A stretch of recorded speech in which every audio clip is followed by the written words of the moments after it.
Everyone, this is Across the Board with Jeff Grant here at SBRforum.com. Big East Conference play. Going to take a look at the Rutgers Scarlet Knights versus the Villanova Wildcats at the Pavilion. The Wildcats opened up as double-digit home favorites. A number of 10 sent out in the market. That number has moved as high as 10.5, while the total has crashed down from 132 to 130. More on that move at the end of this video. 2-8 in their last 10 games, the Scarlet Knights. That includes a 75-69 setback to the DePaul Blue Demons as 1.5-point road underdogs last time out, and they have gone 2-8 against the spread during that 10-game span.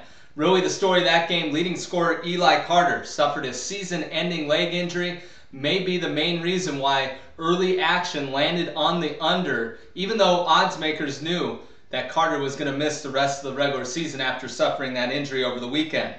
12-1 when out shooting their opponents this year. Definitely a key statistic to circle in this one due to the fact that the Rutgers Scarlet Knights are shooting 44.2% from the field overall this season, while Villanova shoots just 41.4%. So if you're looking to play the road underdog at a double-digit price in terms of the betting market, definitely look toward that statistic as something to handicap further in depth.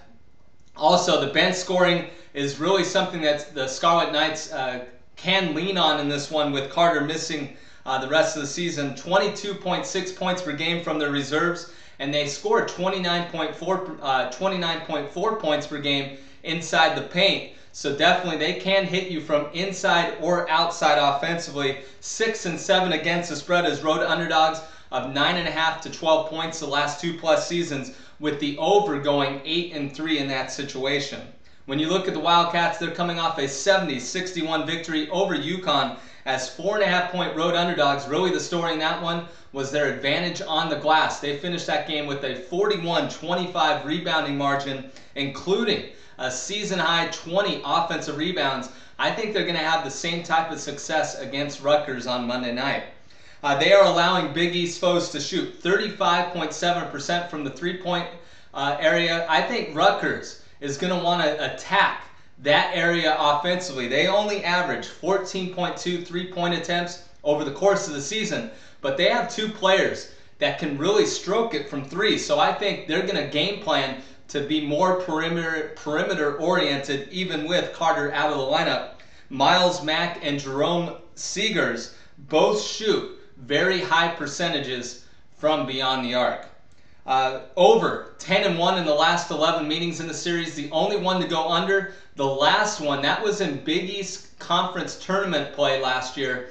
And what was important about that one is these two teams faced each other in their previous game before that one, so they were already accustomed and already knew what each wanted to do on the offensive end. So that's why that one snuck under the total of 137, with it being a 70-49 victory for the Wildcats over the Scarlet Knights in that one. And also the Wildcats 6-1 to the over when playing with a total of 130 to 134.5. I definitely expect this one to stay within that point range, with it already opening up at 132.